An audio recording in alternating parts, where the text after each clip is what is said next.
Halo teman-teman, balik lagi bersama Mimin from Zero. Kali ini Mimin bakal buatin alur cerita Donghua yang baru aja rilis dengan judul Alchemy Supreme atau Dandao Zizun. Sesuai namanya, Donghua ini bakalan bercerita tentang Bang MC bernama Su Beitian yang mendapat reinkarnasi dewa obat Yin dan Yang atau bisa dibilang nenek moyangnya. Di awal diceritakan kalau Su Beitian meridiannya rusak dan dipastikan sulit untuk menapaki jalan kultivasi bela diri. Namun setelah mendapatkan reinkarnasi ingatan masa lalu dari dewa obat yaitu Su Behuang, dia mampu untuk menjadi kuat dan mengendalikan dua elemen bela diri sekaligus. Durasi Donghua ini sendiri bisa dibilang cukup pendek ya teman-teman, tapi ya nggak apa-apa juga lah buat nemenin waktu gabut kalian semua ya. Yaudah deh, gak usah berlama-lama, langsung saja kita ke recap ceritanya guys.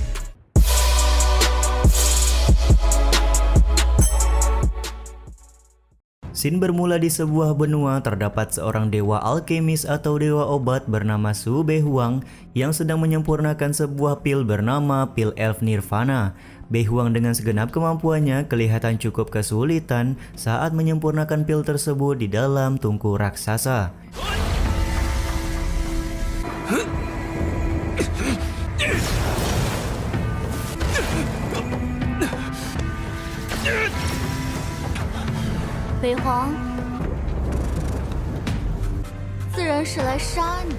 Di saat sedang dalam masa-masa kritis karena kesulitan mengendalikan tungku pil, tiba-tiba saja datang seorang wanita bernama Ruo Qing menghampiri Behuang dengan tujuan untuk membunuh Behuang di tempat ini. Sontak hal ini pun membuat Behuang cukup kaget karena kok bisa-bisanya Ruo Qing datang hanya untuk mengambil nyawanya saja, padahal selama ini mereka berdua punya hubungan cukup spesial. Ruo Qing pun menjelaskan kalau dia adalah satu-satunya orang yang akan membuat pil Elf Nirvana sekaligus menjadi satu-satunya alkemis atau dewa obat di dataran pengobatan kuno ini. Tanpa berlama-lama dan panjang lebar, Ruo Qing juga kelihatan bersiap untuk melakukan serangan kepada Behuang menggunakan api surgawi Taichu yang berwarna purple. Sontak hal ini pun membuat Behuang kaget karena bagaimana bisa Ruo Qing mendapatkan api surgawi Taichu yang bisa dibilang berada di peringkat kedua pada daftar api surgawi.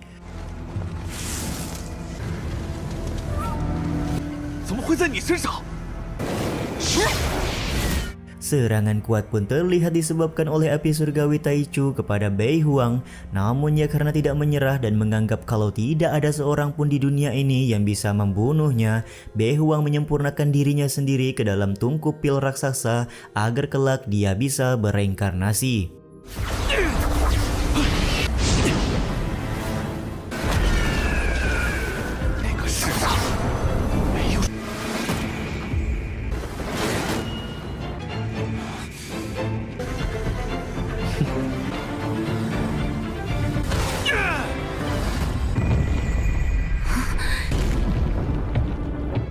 Singkat cerita, ratusan tahun kemudian, di sebuah akademi bernama Akademi Lan Huo, saat ini sedang diadakan tes bakat bagi siapapun para calon murid yang hendak mencoba masuk ke dalam akademi tersebut.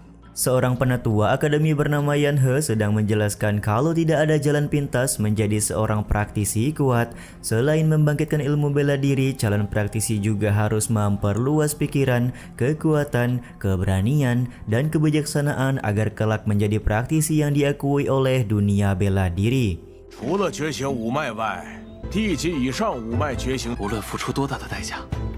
Di sini diceritakan seorang bernama Su Beitian yang merupakan keturunan beberapa generasi dari Su Behuang sedang ingin mencoba peruntungan untuk bisa masuk ke dalam Akademi Lan Huo pada hari ini. Penatua Yan He pun pada akhirnya membuka formasi spiritual kuno guna bisa mengetes para calon murid apakah mereka mampu membangkitkan pembuluh darah bela diri atau bakat dalam diri mereka masing-masing sebagai syarat lulus dalam tes kali ini. Bagi siapapun yang berhasil lulus dengan predikat terbaik, Penatua Yan He akan memberikan hadiah berupa pil obat spiritual yang bisa dibilang cukup untuk membantu kultivasi. Mengetahui akan mendapatkan hadiah sontak membuat para calon murid menjadi bersemangat, di mana pil spiritual tersebut sangat jarang sekali ditemui dan sulit untuk didapatkan. Sementara itu, Subetian yang menyadari hal tersebut langsung berpikir kalau dia akan mendapatkan pil spiritual, maka tentu saja akan sangat membantu perkembangan kultivasinya pada saat ini. 能助父亲突破到5星大武士境。苏北天， Beberapa saat kemudian datang dua orang calon murid lainnya bernama Ruoyan dan juga Mohan yang sedari awal memang tidak menyukai Subetian. Mohan menyebutkan kalau sekarang Subetian dalam keadaan tidak baik-baik saja karena sudah dibantai oleh senior Hanfeng beberapa hari yang lalu. Jadi untuk apa Subetian ikut tes Akademi Lanhuo karena dia juga pasti akan gagal. 就是一个被寒风师兄教训的废物和若烟大呼小叫。北天师兄和你们无冤无仇。 Selain itu, Mohan sangat yakin posisi keluarga Su di kota Lanhuo akan tergeser oleh keluarga Mo jika pada hari ini dia berhasil masuk ke dalam Akademi Lanhuo. Di saat itu pula beberapa calon murid wanita lainnya langsung membela Subetian dengan berkata kalau Mohan terlalu banyak bicara. Jika Subetian tidak terluka pada hari ini, Mohan juga tidak akan berani menampakkan batang hidungnya di hadapan Subetian. 你们 Kita diperlihatkan kejadian masa lalu di mana ternyata Ruoyan ini dulunya menyukai Subetian yang dikenal sebagai anak berbakat dan juga tampan dari keluarga Su. Namun pada saat itu Ruoyan mendapat penolakan dari Subetian dan ditertawai oleh orang-orang karena kejadian penolakan tersebut. 我喜 你看他， Ruoyan di sini kembali mengolok-olok Subetian dengan berkata, apakah saat ini Subetian hanya bisa berlindung di belakang beberapa orang wanita saja? Sontak hal ini pun membuat Subetian membalas dengan berkata, apakah Mohan benar-benar jatuh cinta dengan seorang wanita bermulut ember seperti Ruoyan? 莫寒，你们在吵什么？ Keributan di antara mereka ini kemudian diberi peringatan oleh Penatua Yanhe yang terlihat akan membuka ujian pada hari ini.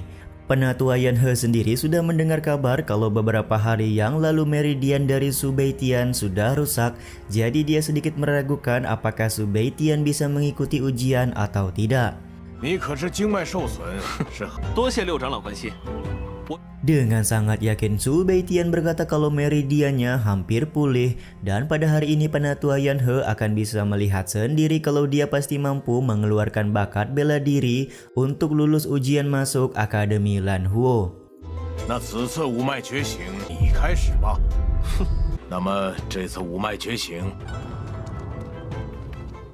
Sementara itu dari atas sebuah tebing, seorang tuan putri bernama Muran Fen yang merupakan tunangan dari Subetian sedang memantau ujian masuk akademi. Di satu sisi, pengawal Muran Fen yang bernama Zizu tidak menyangka kalau Subetian ternyata cukup populer di kalangan para calon murid. Aku sama sekali tidak tertarik kepada bakat dan kepopulerannya karena aku datang hari ini hanya untuk membuat sebuah kesepakatan, ucap Muran Fen kepada pengawalnya. 我对他的天赋不感兴趣。 Sementara itu, Betian terlihat akan memulai tes, di mana dia hanya diberi waktu 1 batang dupa untuk mengeluarkan semua potensi bela diri yang ada di dalam tubuhnya. Betian akan dinyatakan gagal jika dalam waktu 1 batang dupa dia tidak mampu mengeluarkan bakat bela diri. 人合一，火由心生，烈火诀，火星五脉。 Di hadapan semua orang, Subetian mengeluarkan seni bela diri elemen api untuk ujian kali ini. Namun ya di sini kelihatan kalau dia sedikit kesulitan, di mana meridiannya masih belum pulih sepenuhnya setelah dibantai oleh Hanfeng beberapa hari yang lalu.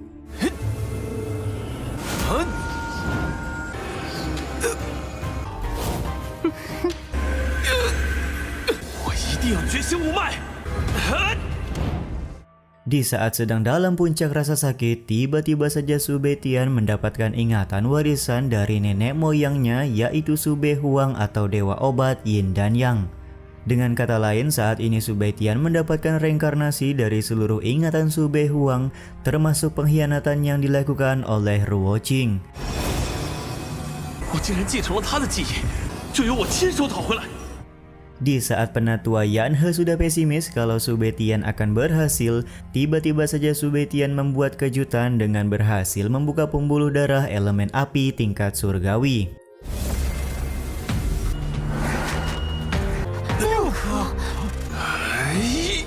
觉醒了天级火系五脉。 Diketahui elemen api yang berhasil dibangkitkan oleh Su Beitian sudah mencapai tingkat tertinggi. Bukan hanya itu saja, di sini bahkan Su Beitian mampu membangkitkan potensi bela diri elemen es surgawi yang membuatnya bisa mengendalikan dua elemen surgawi sekaligus.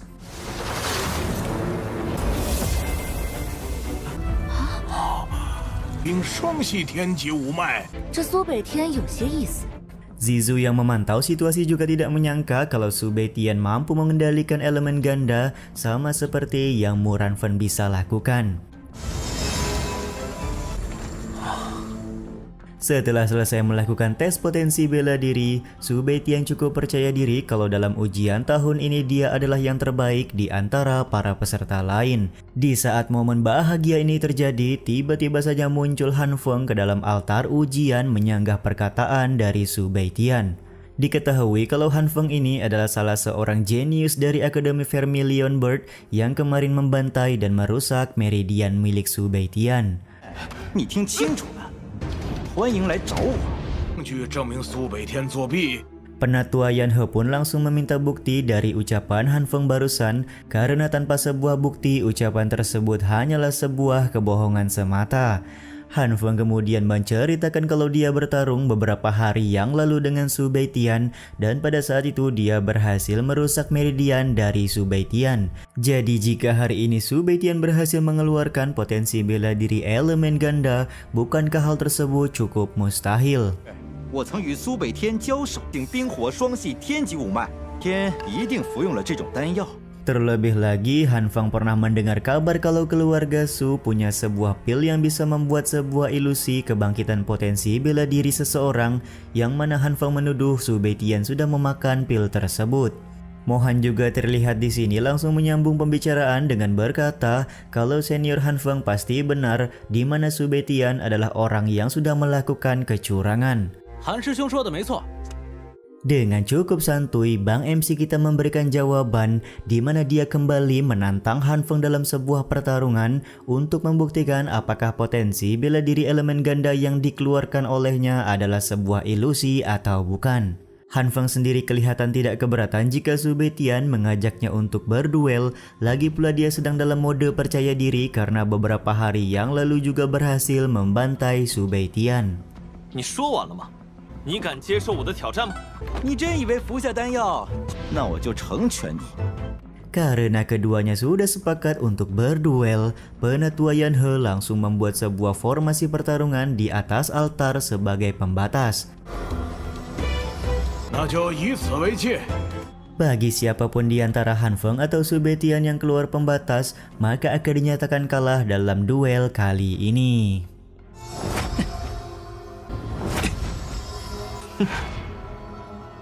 Dimulainya duel antara Han Feng dan juga Su Beitian ini juga sekaligus menutup episode kali ini ya teman-teman. Setelah masuk ke dalam arena pertarungan yang dibuat oleh Penatua Yan He, Han Feng langsung ngebacot dan juga sombong karena beberapa hari yang lalu dia berhasil membantai Su Beitian. Kali ini Han Feng juga berniat akan melakukan hal yang sama seperti kemarin. Han Feng pun langsung mengambil inisiatif serangan dengan menggunakan keterampilan elemen kayu yang dia miliki. Namun secara tidak terduga muncul serangga lebah dari dalam tubuh Su Beitian dan lebah tersebut langsung menyengat wajah dari Han Feng untuk memecah fokusnya.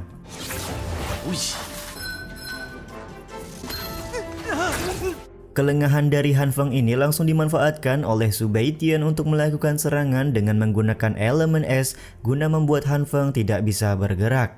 Setelah Han Feng tidak bisa bergerak, Su Beitian menggunakan keterampilan elemen api untuk menyerang Han Feng dengan telak.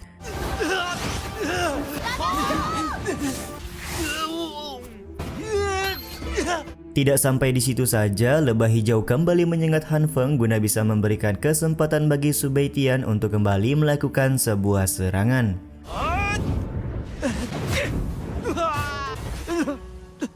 Melihat keadaan Han Feng yang sangat terdesak membuat Mohan berpikir kalau keterampilan elemen es dan api surgawi milik Su Beitian bukanlah sebuah ilusi semata. Begitu pula dengan para calon murid akademi yang merasa kalau Su Beitian sangat luar biasa di dalam duel kali ini. 伤你！ Bahkan di sini Su Baitian memperlakukan Han Feng sama seperti apa yang Han Feng lakukan kepadanya kemarin. Dengan menginjak kepala Han Feng, Su Baitian pun lantas berkata, "Han Feng, kau harus ingat, orang yang menyakitimu hari ini adalah aku, dan jika kau ingin membalas dendam nanti, maka datanglah kepadaku." Waduh, savage banget nih Bang MC kita ya guys. 还有谁怀疑我作弊？ Dengan menendang Han Feng keluar formasi, Su Baitian memastikan kalau dia adalah pemenang dalam duel kali ini, sekaligus membuktikan kepada Mohan dan juga Ruoyan kalau keterampilan es dan api surgawi miliknya bukanlah sebuah ilusi. Di saat yang sama, Muran Fen mengajak Zizu untuk meninggalkan tebing tempat mereka sedang mengintai Su Baitian.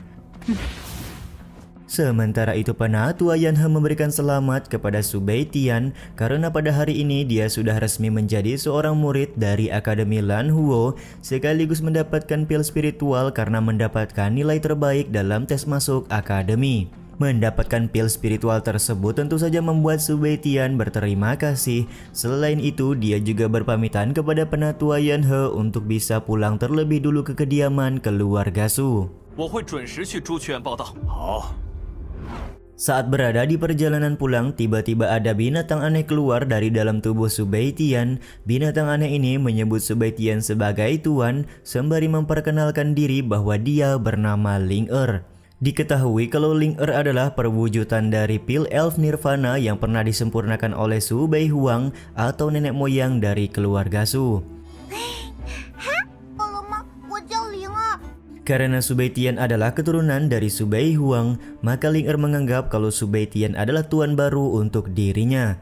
Di saat yang sama, Su Baitian juga masih merasa tidak percaya bahwa pil Elf Nirvana bisa berubah bentuk menjadi binatang seperti Ling Er yang tinggal di dalam tubuhnya. Ling Er pun kemudian berusaha menjelaskan kalau pil dewa sejati menaklukkan penciptaan langit dan bumi dan tentunya punya kemampuan magis tersendiri, seperti contohnya adalah pil Elf Nirvana yang berubah bentuk menjadi Ling Er. Namun di sini Ling Er sedikit menyayangkan karena kekuatannya sampai saat ini belum sepenuhnya terbangun. Ling Er juga memberitahukan kalau dia sudah tertidur selama ratusan tahun karena menunggu seseorang keturunan dari keluarga Su membangkitkan potensi bela diri surgawi. Su Baitian pun pada akhirnya bisa memahami semua perkataan dari Ling Er dan mulai sadar kalau Ling Er adalah dalang utama yang mengeluarkan lebah hijau untuk menyengat Han Feng sebelumnya. Terlebih lagi di sini Su Baitian sangat penasaran dengan kemampuan lain dari Ling Er yang belum dia keluarkan. Ling Er pun kemudian menyebutkan kalau dia bisa mengendalikan roh dan bisa memperkuat benda atau sesuatu barang, dan sontak hal ini membuat Su Baitian sangat senang karena kemampuan dari Ling Er sungguh bisa untuk membantunya di masa depan. Namun sayangnya di sini Ling Er memberitahu kalau dia baru saja terbangun dan masih terlalu lemah untuk mengeluarkan seluruh kemampuan yang dia miliki. Mendapati hal ini, Su Baitian pun lantas bertanya apa yang bisa mereka lakukan untuk membuat kekuatan Ling Er bisa seperti semula. Ling Er menyebutkan kalau dia terlahir dari pil Elf Nirvana, jadi dia hanya bisa pulih dan semakin kuat jika menelan ramuan atau sebuah pil spiritual. Secara kebetulan pada saat ini Su Baitian punya sebuah pil spiritual yang dia dapatkan dari Penatua Yanhe sebelumnya. Namun ya di sini Ling Er menyebutkan kalau pil spiritual dari Penatua Yanhe seperti barang sampah baginya. Jadi di sini Ling Er berniat menyempurnakan pil spiritual tersebut lebih dulu guna bisa dia makan. 还是让我来强化一下吧。 竟然将药力提升了1倍。 Di satu sisi, Ling Er menyadari kedatangan seseorang ke arah Su Baitian. Dia pun segera kembali masuk ke dalam tubuh Su Baitian agar tidak terlihat oleh orang tersebut. 我先回去了。北天，好久不见。 Dan yap, benar sekali orang tersebut adalah Muran Fen dan juga Zizu yang memang datang untuk menemui Su Baitian. Mendapati kalau Muran Fen mencarinya, Su Baitian pun bertanya ada keperluan apa Muran Fen mencarinya sampai-sampai ke tempat ini, dan apakah dia bertujuan untuk memutuskan pertunangan yang sudah terjadi di antara mereka berdua. Muran Fen pun hanya terdiam sembari mengelilingi Su Baitian, di mana dia merasa cukup heran kenapa Su Baitian bisa menjadi setenang ini. Padahal sebelum-sebelumnya Su Baitian selalu saja gemetar ketika bertemu dengan dirinya. 苏北天和以往不但会流露出倾慕之色，他看着我的眼神。Muranfen menjawab kalau kedatangannya kali ini bukan untuk memutuskan pertunangan mereka, melainkan dia mempunyai sebuah keperluan lain, yaitu membuat kesepakatan dengan Subaitian. Dia kemudian jujur kalau pertunangannya dengan Subaitian hanyalah kesepakatan keluarga mereka saja dan bukan keinginan pribadi Muranfen ataupun Subaitian sendiri. Jadi di sini Muranfen meminta Subaitian untuk meyakinkan keluarganya kalau pertunangan mereka tidak boleh mengganggu latihan yang sedang dijalani oleh Muranfen. 你愿意帮我吗？我知道对你不公平。 Karena benar-benar ingin memanfaatkan kondisi ini, Subaitian kemudian meminta sejumlah batu spiritual dan sumber daya pelatihan sebagai imbalan menuruti semua perintah dari Muranfen. Subaitian juga berpikir kalau dia dan Ling Er membutuhkan batu spiritual untuk berkembang, jadi jika nanti terjadi sebuah masalah maka akan bisa dihadapi selama kultivasi Subaitian sudah meningkat. 我和灵儿急需修炼自然成长，都能应付过去。 Tanpa diduga, Muranfen di sini setuju dengan permintaan dari Subaitian. Dia kemudian memberikan 3 batu spiritual dan sekantung uang sebagai imbalan. Namun karena masih kurang, Muranfen pun berjanji akan segera melunasi imbalan tersebut jika dia sudah kembali ke rumahnya nanti. Akhirnya mereka berdua pun sepakat untuk menjalin kerjasama. Di satu sisi, Subaitian meminta Muranfen untuk pulang terlebih dahulu karena hari juga sudah hampir gelap. Dalam waktu 2 hari dia akan kembali menemui Muranfen lagi. Sebelum Subaitian pergi, Muranfen memberikan sebuah mutiara yang berfungsi sebagai alat komunikasi di antara mereka berdua. 过2天我去找你们。这颗传讯珠给你。好。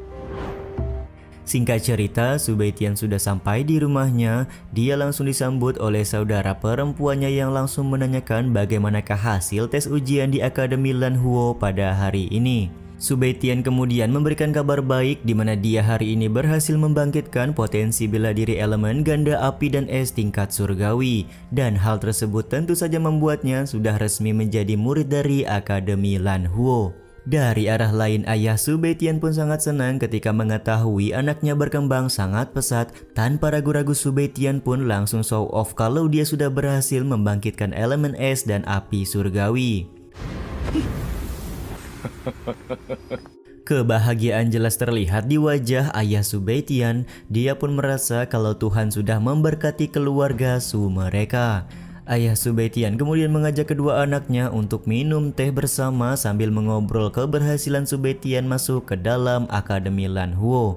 你是苏家的骄傲，慢慢说。 Sambil meminum teh, Subaitian kemudian menagih janji sang ayah di mana jika dia berhasil membangkitkan potensi bela diri, maka sang ayah akan menceritakan apa yang sudah terjadi kepada ibu Subaitian selama ini. Karena merasa kalau Subaitian sudah dewasa, akhirnya ayah Subaitian pun menceritakan apa yang sebenarnya sudah terjadi selama ini.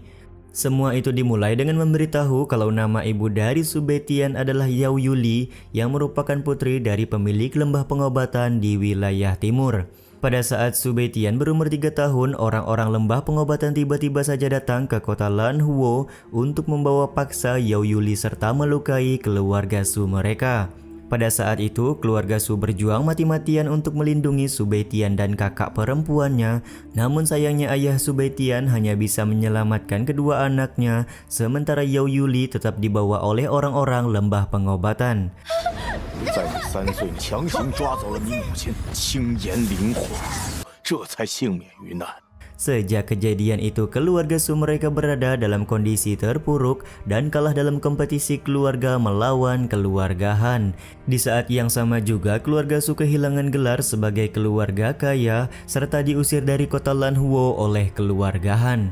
Diketahui sebenarnya kakak perempuan dari Subaitian cukup berbakat, namun setelah penyerangan di hari itu, kultivasinya tidak bisa berkembang lagi. 爹，姐姐，你们放心。 没能保护好苏家。 Semua cerita yang diberikan sang ayah sontak membuat Subaitian menyimpan rasa dendam kepada lembah pengobatan dan berjanji akan membawa ibunya kembali kepada keluarga Su mereka.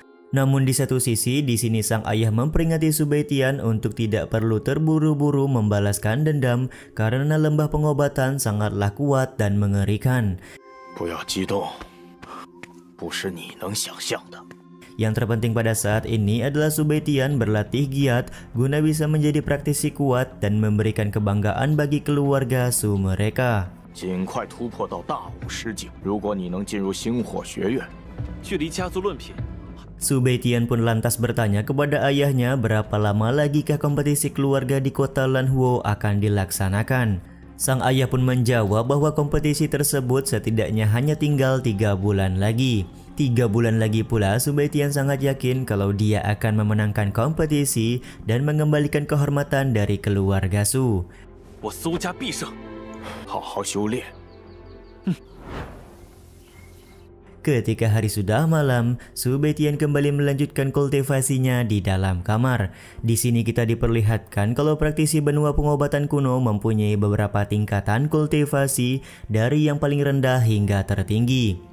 Dimulai dari tingkat pendekar, tingkat ahli bela diri, tingkat wuling, tingkat wuzong, tingkat raja bela diri, tingkat kaisar bela diri, tingkat sain bela diri, dan tingkat sain kaisar bela diri. Jika ingin menjadi seorang praktisi terkuat, landasan bela diri adalah hal yang paling penting karena hanya dengan selangkah demi selangkah maka seorang praktisi bisa mencapai pondasi tertinggi dalam jalan kultivasi. 前世绝大部分武诀无法修炼根基最为重要。神域玄黄殿弟子，我就以他打根基吧。 Beberapa saat kemudian, Subaitian juga mengeluarkan batu spiritual yang diberikan oleh Muranfen dan meminta Ling Er untuk memperkuat batu tersebut. Sebagai imbalan, Subaitian akan memberikan 1 buah batu spiritual kepada Ling Er sebagai makanan. 我想吃零食。没问题。 Dengan kekuatan magisnya, Ling Er dengan sekejap berhasil membuat batu spiritual tingkat rendah tersebut menjadi batu spiritual tingkat tinggi. Dan yap, scene ini juga sekaligus menutup episode kali ini ya teman-teman. 灵儿辛苦了，能让我修炼成玄黄真武诀，每开辟一条五脉，我拥有双系五脉，战力也会超过我。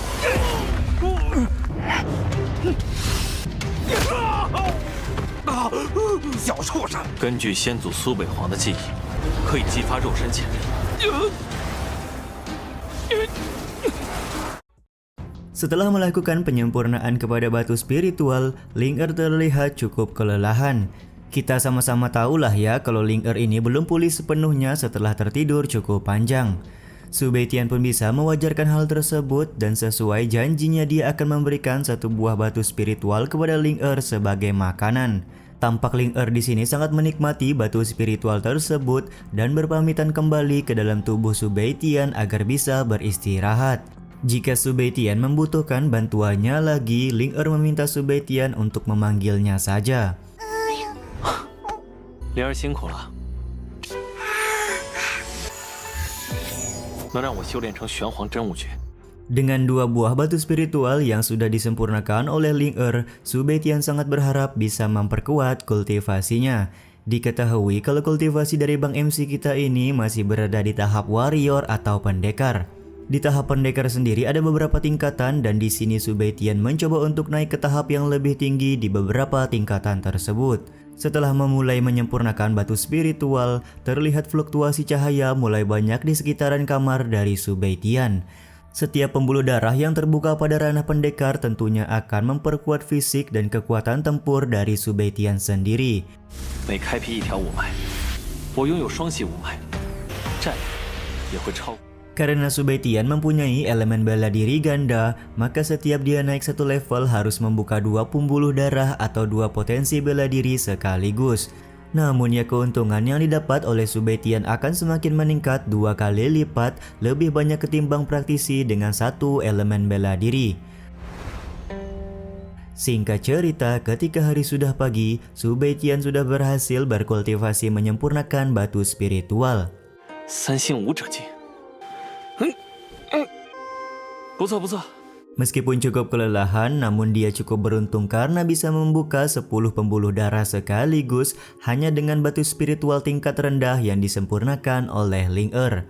Di seluruh tubuhnya, Subaitian juga benar-benar merasakan sebuah fluktuasi kekuatan dari elemen es dan juga elemen api.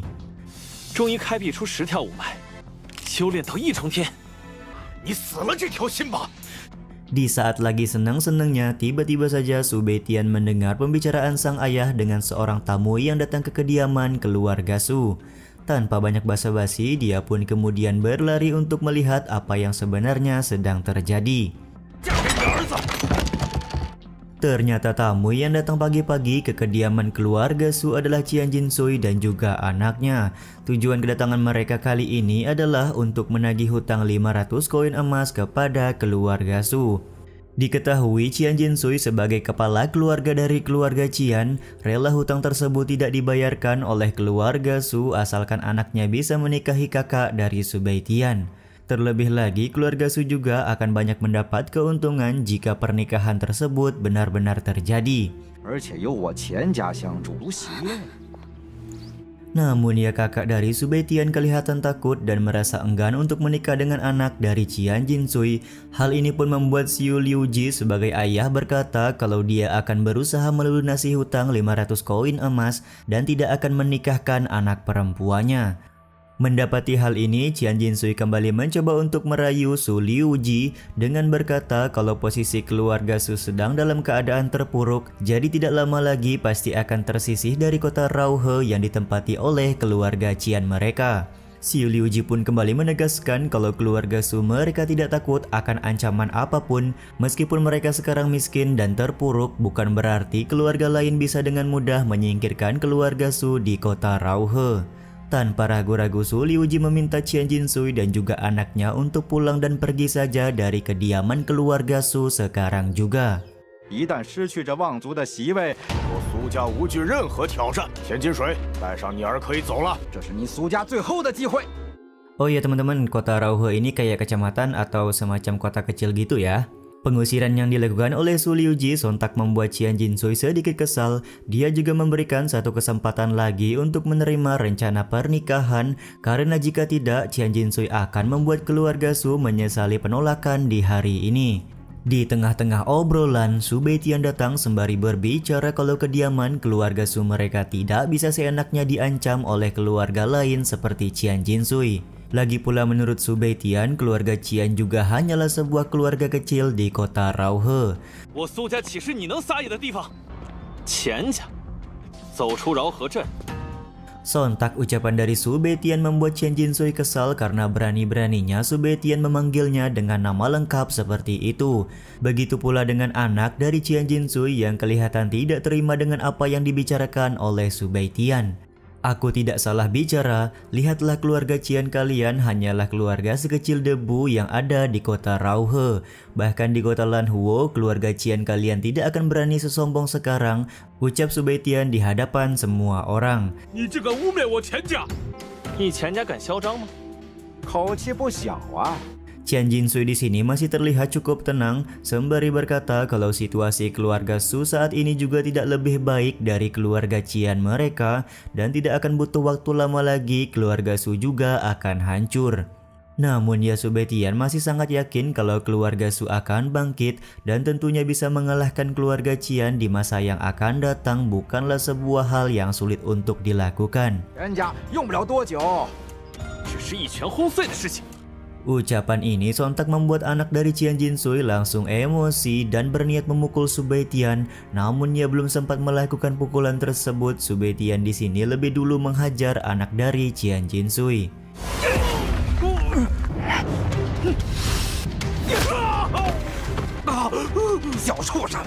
Dihajarnya sang anak langsung membuat Qian Jinsui naik pitam dan berniat melakukan serangan kepada Su Beitian.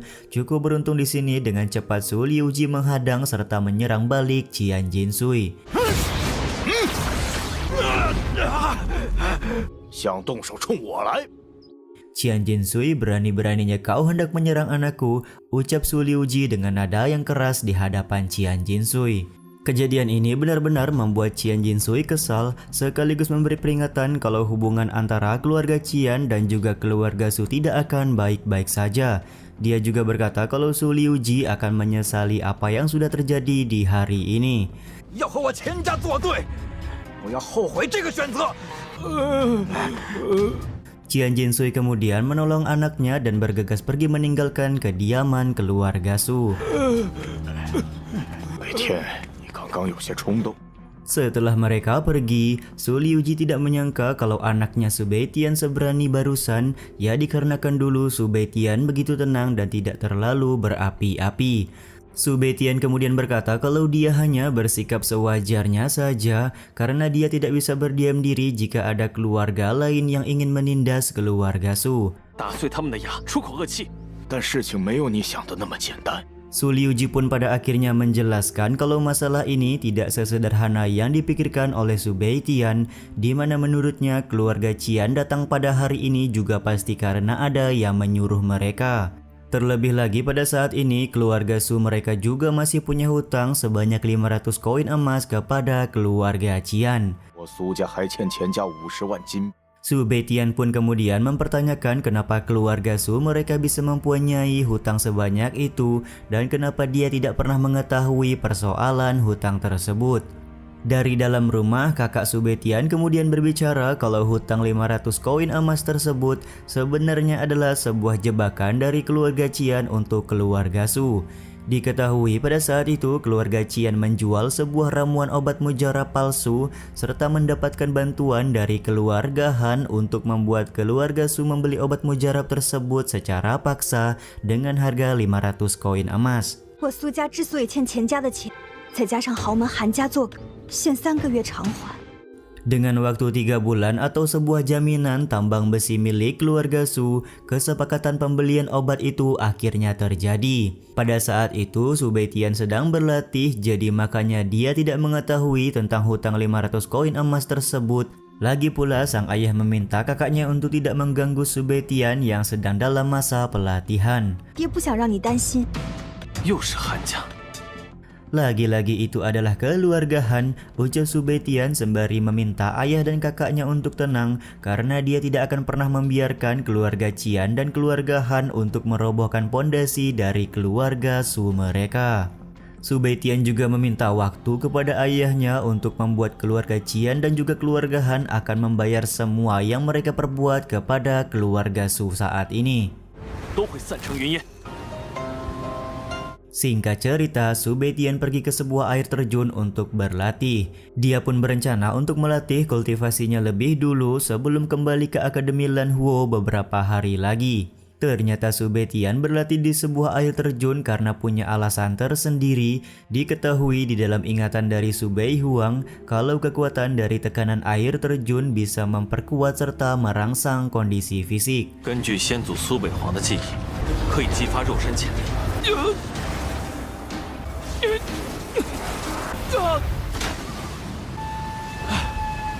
Setelah beberapa saat berlatih, Su Beitian kelihatan cukup kewalahan karena ya kondisi fisiknya sekarang masih tidak cukup untuk menahan tekanan dari air terjun.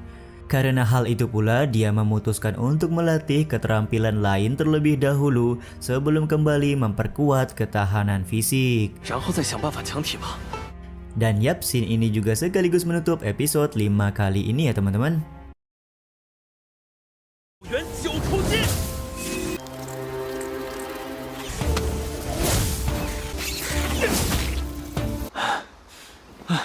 应该还可以继续提升。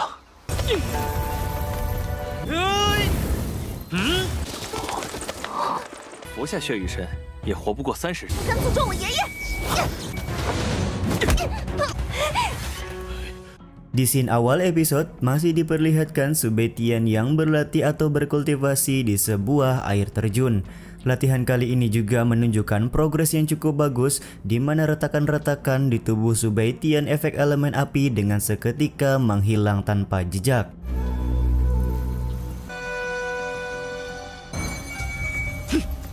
Setelah beberapa saat berkultivasi, Su Beitian langsung test drive dengan mencoba keterampilan tingkat pertama dari teknik yang sedang dia pelajari.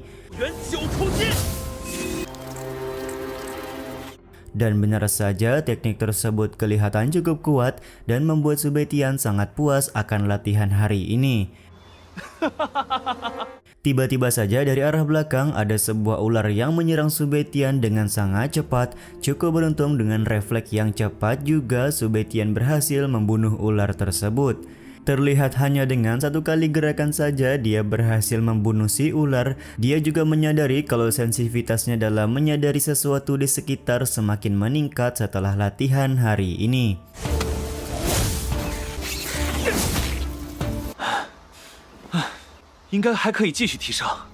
Singkat cerita, malam harinya, Su Beitian terlihat sedang membakar ular yang menyerangnya tadi siang.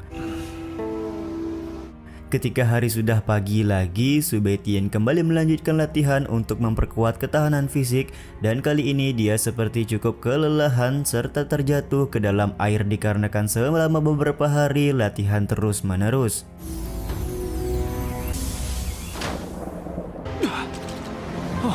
Namun meskipun begitu, Su Beitian tetap berkeras latihan guna bisa meningkatkan kultivasinya sebelum dia kembali ke Akademi Lan Huo.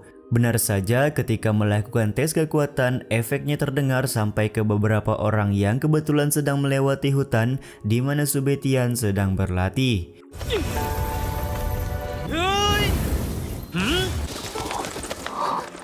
Di saat yang sama, Su Beitian pun memutuskan untuk pulang ke rumah terlebih dahulu sebelum kembali ke akademi. Di tengah jalan pulang, Su Beitian bertemu dengan beberapa orang yang sedang melewati hutan tersebut. Di sini dia juga menyadari kalau gadis yang membawa seorang kakek adalah seorang alkemis tingkat 1. Sementara kalung hijau yang ada di leher si kakek adalah inti spiritual giok yang bisa dibilang cukup berguna bagi perkembangan kultivasi Su Beitian jika dia berhasil menyempurnakannya. Pada saat berpapasan, si kakek bertanya kepada Su Beitian apakah dia tahu di mana lokasi dari Gunung Hulang, karena ya si kakek ini ternyata bertujuan untuk pergi ke gunung tersebut. Si kakek juga bertanya kira-kira di manakah ginseng giok darah bisa dia temukan di sekitaran sini. Su Beitian pun menjawab kalau dia sekarang sedang ingin menambah energi darah, jadi dia dan si kakek bisa saling membantu satu sama lain. Si kakek pun hanya tersenyum karena dia juga paham kalau Su Beitian ingin memanfaatkan situasi dan tidak ingin merasa dirugikan. Namun ya di sini Su Beitian malah nyeletuk untuk apa si kakek meminum ramuan ginseng giok darah tersebut, karena toh menurut Su Beitian dengan kondisi si kakek saat ini dia hanya akan bertahan 30 hari setelah meminum ginseng giok darah tersebut. Sontak perkataan Su Beitian ini membuat cucu wanita dari si kakek langsung marah dan melakukan penyerangan.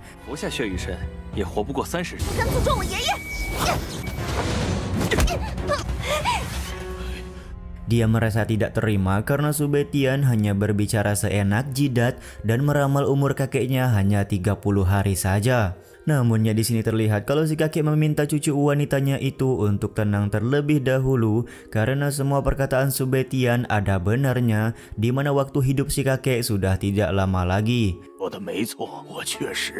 Si cucu wanita ini lekas membantah omongan kakeknya serta masih sangat yakin kalau seseorang bernama Ketua AD masih bisa mengobati kakeknya dengan ramuan ginseng giok darah.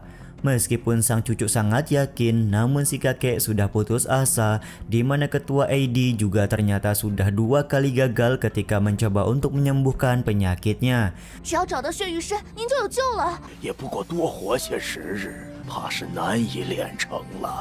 Si kakek pun kemudian bertanya kepada Su Beitian dari manakah dia mengetahui dan menghitung kalau umur si kakek hanya tinggal 30 hari saja. Dengan tenang, Su Beitian pun menjawab kalau si kakek punya raut mata yang begitu kusam dan terlihat jelas ekspresi kematian di antara kedua alisnya, yang mana Su Beitian menebak pasti ada kerusakan serius yang terjadi pada organ dalam tubuh si kakek.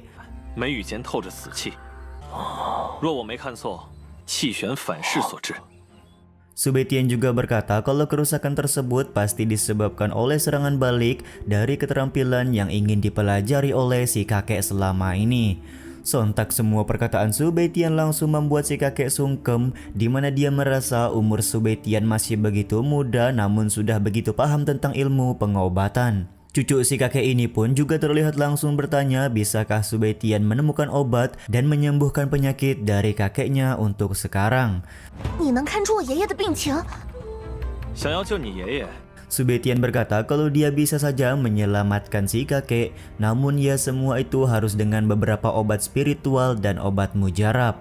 Jika mereka tidak memiliki obat mujarab, Subetian juga tidak bisa melakukan tugasnya untuk mengobati si kakek. 变出谈何容易？ Subetian pun kembali bertanya kepada si kakek kenapa dia masih ingin hidup lebih lama, padahal ya saat ini dia sudah berusia ratusan tahun dan sudah puas merasakan asam garam dunia ini.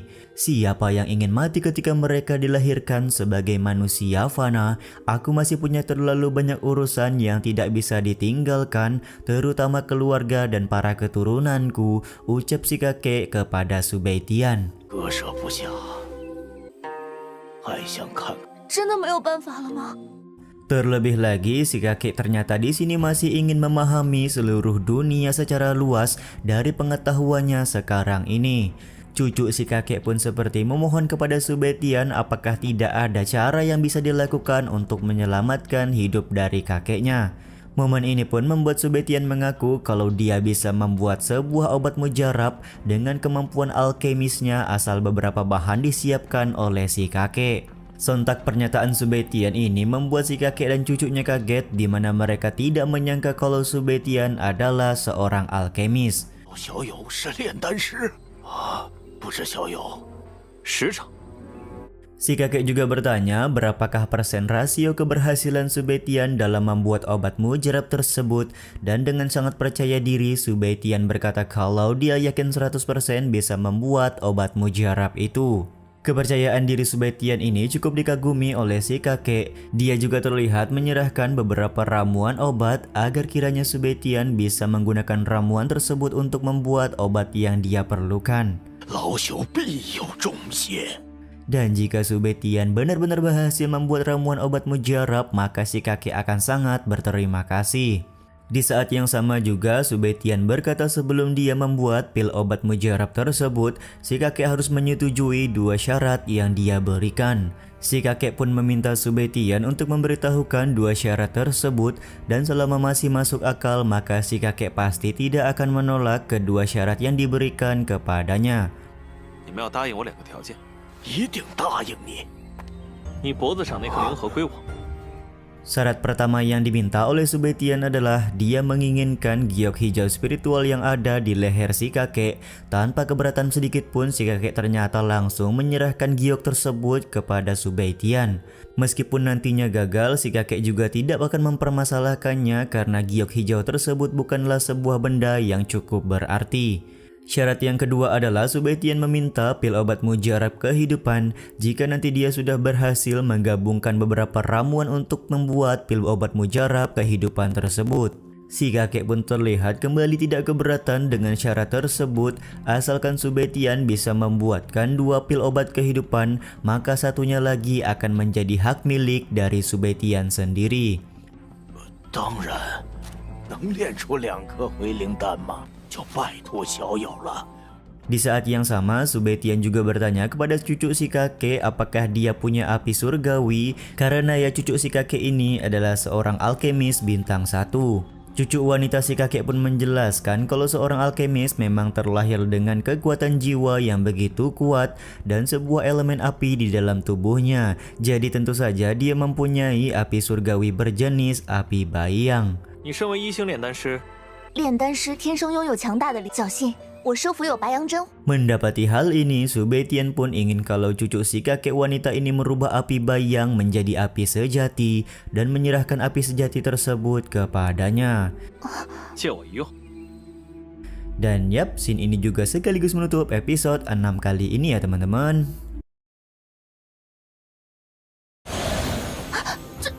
难道他真能借火炼丹？ 任何人不得打扰。 要知道，凭空炼丹不慎，都可能前功尽弃。饶河镇附近， 3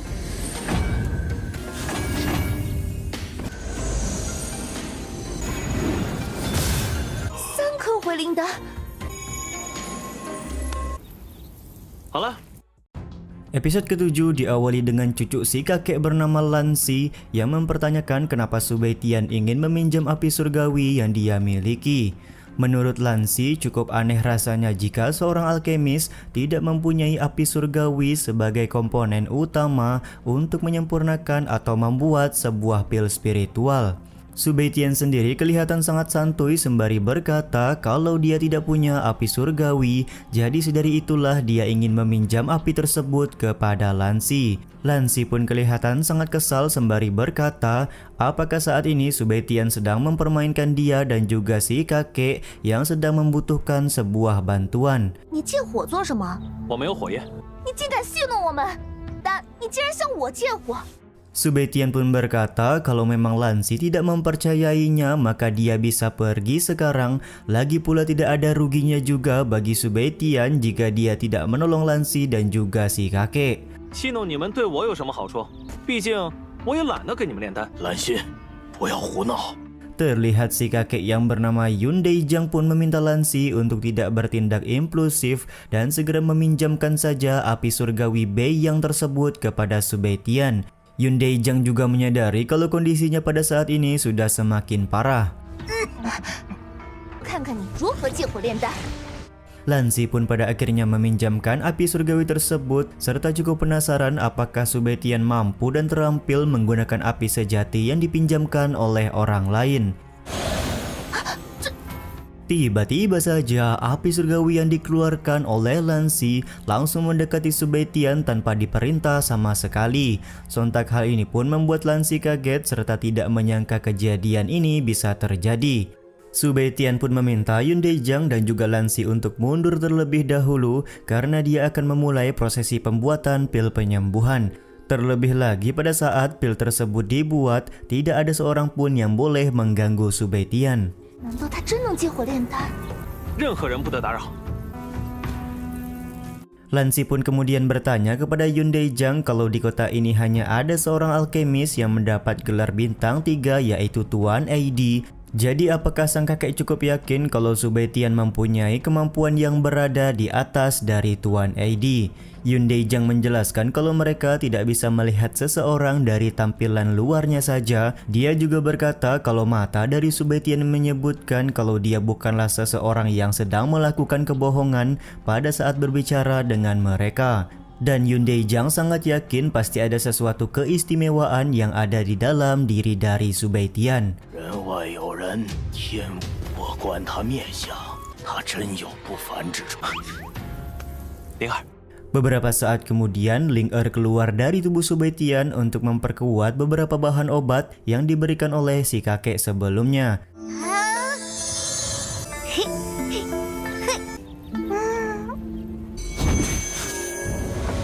他不用炼丹炉？ Setelah memperkuat bahan obat, Ling Er kembali masuk ke dalam tubuh Su Beitian dan sekaligus membuat Su Beitian memulai proses pembuatan obat penyembuhan. Betapa kagetnya Lansi ketika melihat Su Beitian tidak menggunakan tungku alkemis sebagai tempat untuk menyempurnakan bahan obat. Terlihat di sini Su Beitian membuat tungku sendiri dari kemampuan yang dia miliki.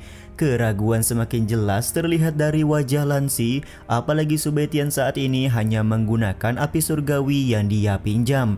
Jika pembuatan obat ini gagal, maka bisa saja Su Beitian akan mendapatkan sebuah bahaya. Namun ya pandangan cukup berbeda ditunjukkan oleh Yun Deijang, di mana menurutnya ilmu alkemis dari Su Beitian sangatlah hebat.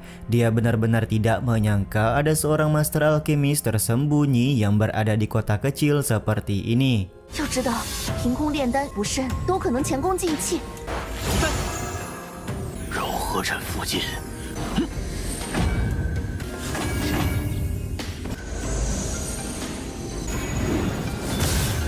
3颗回灵丹，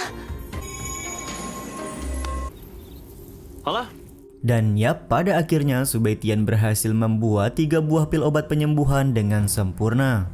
Seperti perjanjian yang sudah mereka buat, Su Beitian akan mengambil 1 pil penyembuhan tersebut dari total 3 buah pil yang dibuat. Yun Deijang pun lantas membungkuk untuk berterima kasih kepada Su Beitian karena sudah mau menolongnya hari ini. Jika nanti kondisinya berangsur membaik, Yun Deijang berjanji akan memberi Su Beitian hadiah. 帮你们炼成了回灵丹。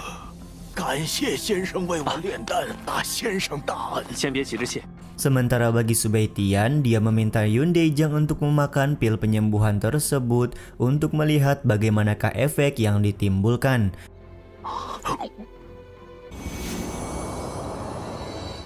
Benar saja setelah memakan pil penyembuhan, kondisi dari Yun Deijang berangsur membaik seperti sedia kala. Momen ini pun membuat Lansi langsung berterima kasih karena Subaitian sudah membuat kakeknya sembuh dari penyakit yang selama ini dia derita. Selain itu, Lansi juga meminta maaf karena dia sudah meragukan dan berkata yang tidak-tidak tentang Subaitian. 护旗神，蓝星服了，不怀疑我了。原谅蓝星的鲁莽和无知。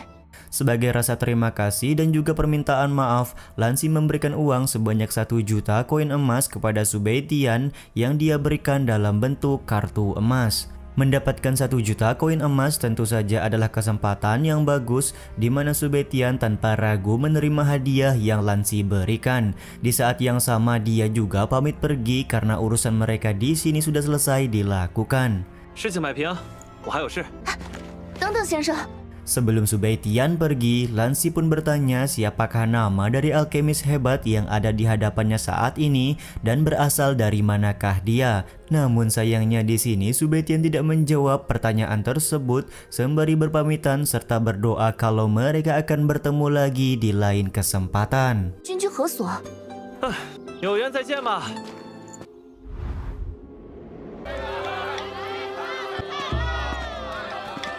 Singkat cerita, Subaitian sudah kembali ke kota Lanhuo. Dia pun terlihat akan berkunjung ke sebuah pavilion obat bernama Lingbao guna mencari beberapa bahan obat spiritual yang dia perlukan.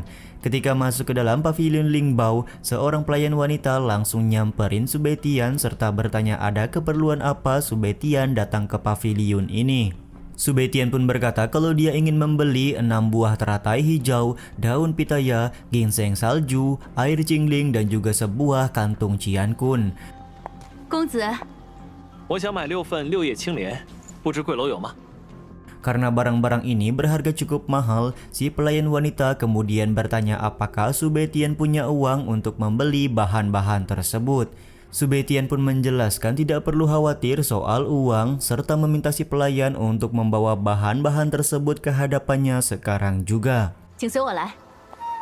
Si pelayan kemudian mengajak Subaitian pergi ke sebuah ruangan untuk menunggu terlebih dahulu karena dia akan mengambilkan semua bahan yang diperlukan oleh Bang MC kita. 您请坐，稍等片刻。公子， Beberapa saat kemudian, si pelayan sudah kembali dan sudah memasukkan semua bahan ke dalam tas ciankun yang dipesan oleh Subaitian. Dia juga menginformasikan total harga semua barang yang bernilai tidak kurang dari 390.000 koin emas. 您可以清点一下。这些东西多少钱？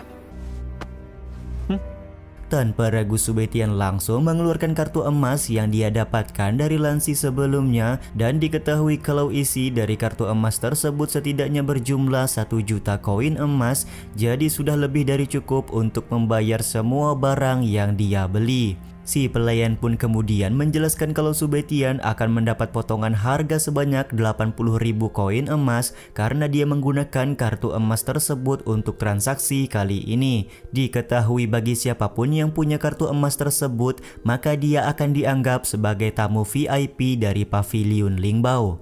可以享受8折优惠。竟然有这种好事！这样吧，我这就为公子去取。 Karena mendapatkan banyak diskon, Subaitian berencana akan membeli beberapa bahan obat lain menggunakan kartu emas tersebut. Beberapa saat kemudian, Subaitian terlihat keluar dari pavilion Lingbao karena sudah membeli semua bahan obat yang diperlukan. Di saat itu pula, mutiara komunikasi yang diberikan oleh Muranfen terlihat bergetar yang menandakan kalau Muranfen ingin berbicara dengan Subaitian. Mutiara komunikasi pun menyampaikan kalau Muranfen ingin bertemu dengan Subaitian jam 6 malam ini untuk menemaninya melihat-lihat acara pertunjukan. 陪我去见个人，演场戏。该来的还是会来啊。 Singkat cerita, ketika sudah sampai di kediaman dari Muranfen, Subaitian langsung disambut oleh Muranfen sendiri. Terlihat di sini Muranfen juga ingin memperkenalkan Su Baitian kepada seorang wanita yang Mimin juga belum tahu ya guys namanya siapa. 北天，你来了。